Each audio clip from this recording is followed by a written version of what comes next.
믿는 무리가 한 마음과 한 뜻이 되어 모든 물건을 서로 통용하고 자기 재물을 조금이라도 자기 것이라 하는 이가 하나도 없더라.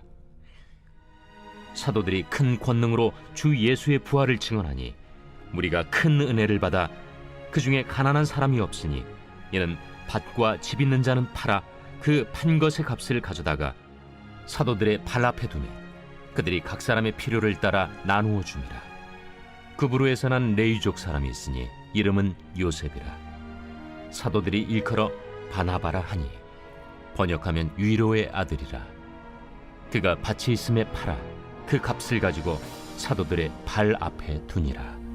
저기 우리 교역자분들께서 담임 목사님하고 우리 또 부목사님 그리고 전도사님들까지 전부 지금 우리 서지방 수양회가 있어가지고 대전 서지방 수양에서 제주도에 2박 3일 일정으로 가셨습니다. 우리 성도들 아마 모르시고 제가 갑자기 강단에서 깜짝 놀라셨을 거예요. 목사님들 안 계실 때는 저희 장로님들이 조금씩 일을 나눠서 하기로 했기 때문에 양해해 주시고, 제가 코로나 확진받은 지 한 열흘 정도 됐는데 아직도 목소리가 확실히 회복이 안 됐고요. 아직도 좀 기침이 나니까 양해해 주시고 들어주셨으면 감사하겠습니다. 우리 여러분도 잘 아시는 말씀으로 선택을 했습니다. 오늘의 주제는 바로 바나바입니다. 위로자 바나바. 그 바나바는 바도 사울 그 성도 바울 사도의 버금갈 정도로 잘 알려진 사람이죠. 사도행전에 잠깐 나오는 사람이지만 워낙 강렬한 일을 많이 했기 때문에 우리가 바나바에 대해서는 좀 잘 알고 있습니다. 그렇지만 오늘 이 시간에 바나바에 대해서 제가 여러분과 함께 좀 나눠보겠습니다. 바나바는 어떤 사람이냐면은 신약성경 사도행전에 주로 등장하는 사람이고요.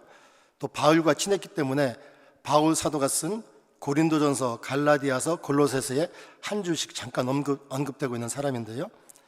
일반적으로 바나바는 예수님이 공생애를 하시는 그 동안에 직접 예수님과 동행하면서 아마 그 예수님의 사역들을 목격했을 것으로 사람들은 인식하고 있습니다.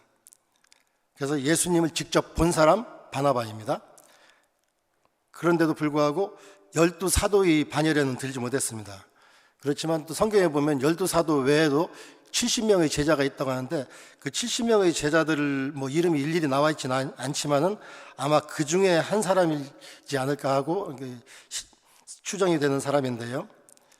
이제 예루살렘 교회가 예수님이 돌아가시고 나서 시작됐을 때 바로 그 예루살렘 교회가 시작되는 핵심 인물이고, 그리고 이 바나바는 덕망과 인격과 헌신으로서 많이들에게 존경을 받았습니다. 그래서 우리 바나바를 통해서 많은 사람들이 위로를 받았기 때문에 사도들이 원래 이름인 요셉이라는 이름을 바나바로 바꿔준 것입니다. 그 바나바는 바로 위로자라는 뜻이죠. 그 구보로에서 난 레위족 사람이 있으니 이름은 요셉이라. 사도들이 일컬어 바나바라. 번역하면 위로의 아들이라. 이렇게 돼 있죠. 사도행전 4장 36절에.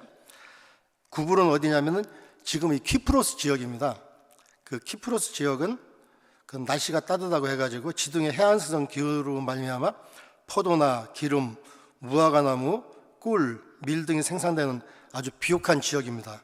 근데 거기에 밭이 있었다는 것은 이 바나바도 어느 정도의 재산을 가지고 있는 사람이라고 생각이 되죠. 근데 이제 그 예루살렘보다는 이 바나바는 이방에 있던 사람이기 때문에 이방 선교의 중심에 있던 안디옥 교회의 대표로 선발이 됐습니다. 그리고 안디옥 교회의 후원을 받아서 바울과 함께 제1차 전도 여행부터 시작을 하게 되는 그러한 사람입니다.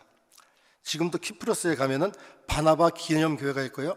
그 키프로스에서는 바나바가 가장 위대한 사람으로 인정을 하고 있습니다. 다른 12 제자들보다도.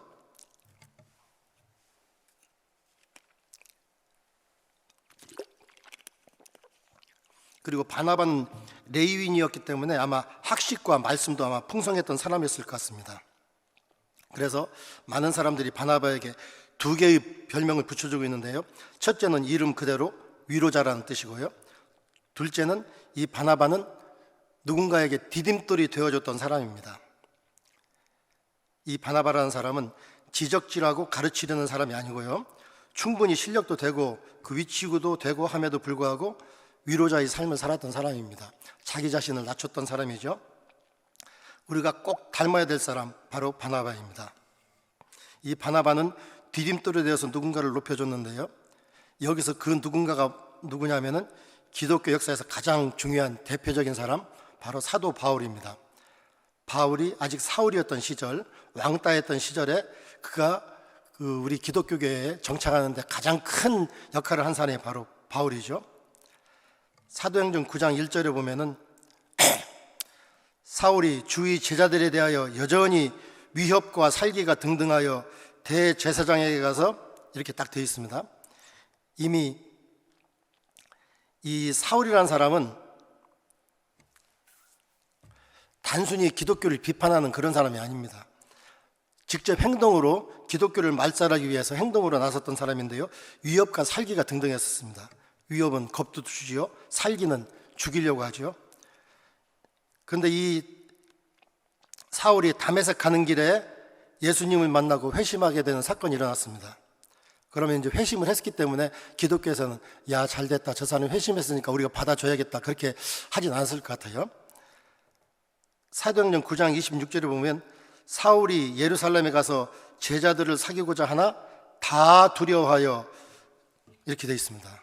아직도 9장 1절에서 있던 그 사건 이후로 9장 26절이 됐는데도 불구하고 다 두려워했다고 이렇게 되어 있습니다.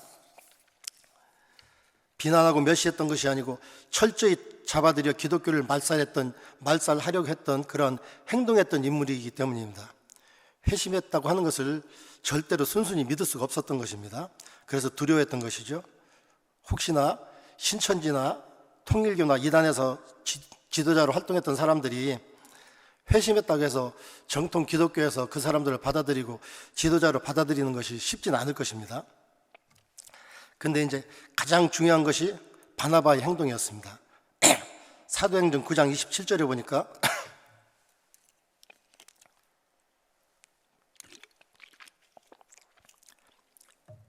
바나바가 데리고 사도들에게 가서 그가 길에서 어떻게 주를 보았는지와 주께서 그에게 말씀하신 일과 다메섹에서 그가 어떻게 예수의 이름으로 담대히 말해야 했는지를 전하니라. 바로 바나바가 중재자가 되어줬고 보증인이 되어주었습니다. 그 이후로 사울은 우리 기독교계의 위대한 인물이 될 수 있는 그러한 길을 열어준 것이죠. 그래서 사도행전 11장 27절에 보니까 예루살렘 교회가 이 사람들이 소문을 듣고 바나바를 안디옥까지 보내니 그가 이르러 하나님의 은혜를 보고 기뻐하여 모든 사람에게 굳건한 마음으로 주와 함께 머물러 있으라 권하니 바나바는 착한 사람이요 성령과 믿음이 충만한 사람이라 이에 큰 무리가 주께 더하여 지더라. 바나바가 사울을 찾으러 다소에 가서 만나매 안디옥에 데리고 와서 둘이 교회에 1년간 모여 있어 큰 무리를 가르쳤고 제자들이 안디옥에서 비로소 그리스도인이라 일컬음을 받게 되었더라. 굉장히 중요한 것이죠. 예루살렘 교회가 이제 이방인들이 자기들 스스로 예수님을 증거하면서 그런 지역적으로 소규모의 그룹을 만들어서 예수님을 믿는다는 소식을 듣고 바나바를 안디옥으로 보내게 됩니다. 그래서 바나바가 이루고 보니까 하나님의 은혜를 굉장히 기뻐하는 사람들이 굳건한 마음으로 함께 있었던 것을 보고 거기에 있으라고 하고서 바나바가 사울을 데리고 옵니다. 여기서부터 이제 사울이 정식으로 그 주님의 일을 사역을 시작하게 된 것이죠. 바나바는 바울이 방황하고 힘들어할 때 초대해서 안디옥 교회의 부교역자를 삼은 사람입니다. 유대 땅에서는 예루살렘 교회가 베드로와 여러 사도를 중심으로 해서 성장하고 있었습니다. 그리고 또 이방인 지역에서는 제일 영향력 있는 교회가 안디옥 교회였고 그 교회의 책임자격인 사람이 바로 바나바였습니다. 왜냐하면 예루살렘 교회에서 바나바를 안디옥으로 파송을 한 것이고 아직까지 안디옥에 교회가 없었지만 이 바나바가 그 사람들을 모아서 교회를 이루어준 것이고 그 초대 담임 목사님 격은 바로 바나바였습니다. 그리고 바울은 바나바를 돕는 사람이었죠. 한마디로 부교역자 이런 역할이었던 것입니다. 사도행전 13장 1절에서 2절을 보니까 안디옥 교회에 선지자들과 교사들이 있으니 곧 바나바와 니게르라 하는 시므온과 구레네 사람 루기오와 분봉왕 헤롯의 젖동생 마나안과 및 사울이라 이렇게 돼 있어요. 2절에 주를 섬겨 금식할 때에 성령이 이르시되 내가 불러 시키는 일을 위하여 바나바와 사울을 따로 세우라 하시니, 안디옥 교회 이렇게 선지자들과 교사, 그러니까 지도자들 이름이 쭉 5명이 나오는데요. 그 중에 바나바는 1번, 사울은 5번째 이렇게 이름이 나옵니다. 그럼 우리 주보에 이렇게 보면은 섬기는 분들이 이름이 이렇게 쭉 나오죠. 그럼 거기에 뭐 우리가 특별히 설명하지 않아도 그 순서대로 보면은 뭐 선임, 후임, 단임교역자, 부교역자 이렇게 딱 되어 있는 게 있습니다. 이 순서에서도 보다시피 바나바와 바울은 어느 정도 차이가 있었던 그런 것을 우리가 알 수가 있습니다. 사도행전 14장 8절에서 보면은 루스드라에 발을 쓰지 못하는 한 사람이 앉아 있는데 나면서 걷지 못하게 되어 걸어본 적이 없는 자라. 계속 읽겠습니다. 바울이 말하는 것을 듣거늘 바울이 주목하여 구원받을 만한 믿음이 그에게 있는 것을 보고 큰 소리로 이르되 내 발로 바로 일어서라 하니 그 사람이 일어나 걷는지라. 우리가 바울이 한 일을 보고 루가오니아 방언으로 소리질러 이르되 신들이 사람의 형상으로 우리 가운데 내려오셨다 하여 바나바는 제우스라 하고 바울은 그 중에 말하는 자이므로 헤르메스라 하더라. 이렇게 되어 있습니다. 여기서 이제 드디어 정식으로 이름이 바울이라고 나오죠. 이 안진뱅이를 고친 사역은 그 베드로와 요한도 했던 사역 중에 하나입니다. 지금도 그렇지만 안진뱅이가 일어나서 걷는다는 것은 거의 기적에 가까운 일이죠. 지금 뭐 의술이 발달해서 어느 정도까지는 가능하지만 이 시절에 그 말씀만으로 이렇게 일어나서 걷게 한 것은 베드로와 요한 사도만이 한 것이 아니고 바나바와 바울도 그러한 사역을 했던 것입니다. 그러니까 이 시대 사람들이 봤을 때 이것은 사람이 한 일이 아니다, 이것은 신이 한 일이다, 이렇게 생각을 하게 됐던 것입니다.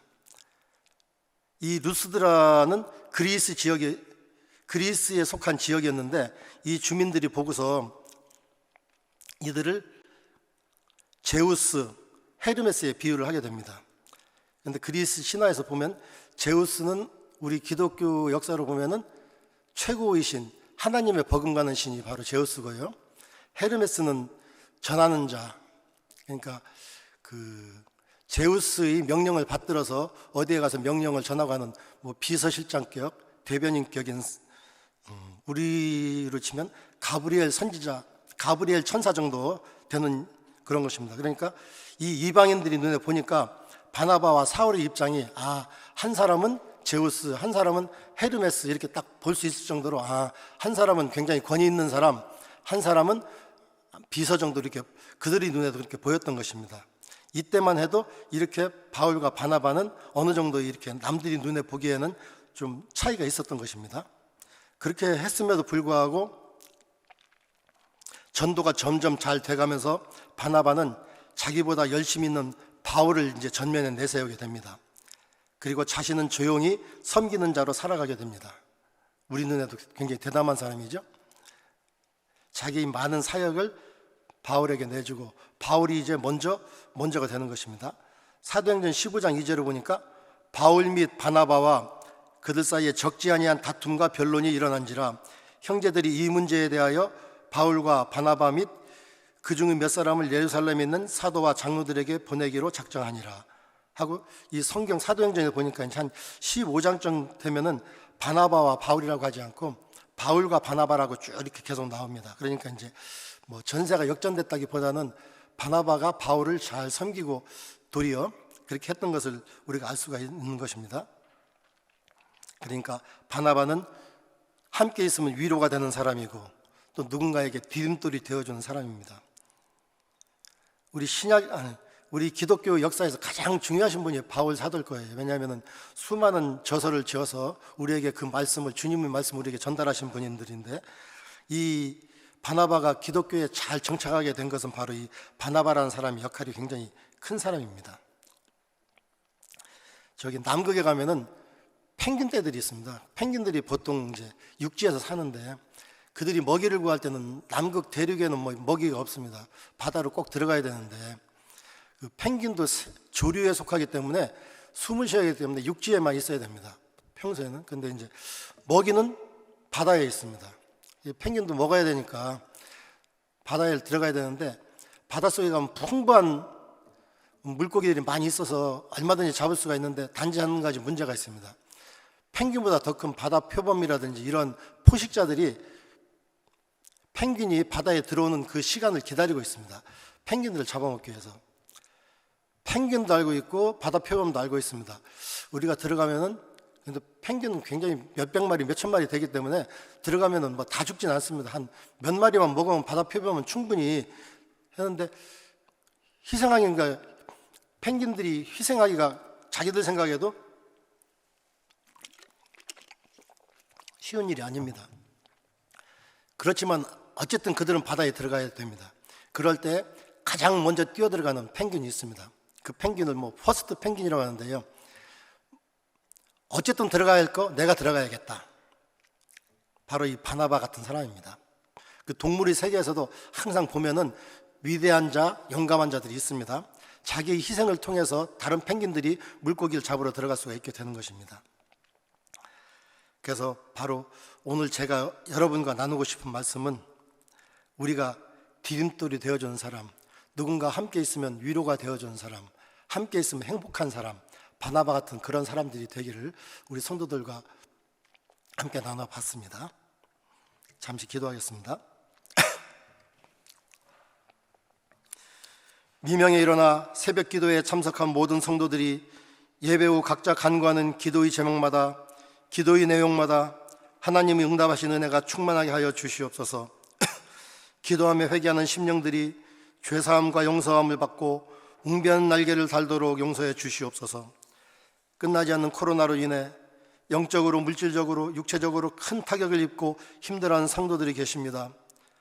하나님께서 그분들의 아픔과 힘듦을 헤아려 주시고 그들에게 성령의 은사를 풍성히 내려주셔서 사업에 복을 주시고 마음을 치유하여 주시고 다시금 힘차게 일어날 수 있도록 회복시키시어 주님의 은혜에 감사하는 성도들이 되게 하여 주시옵소서.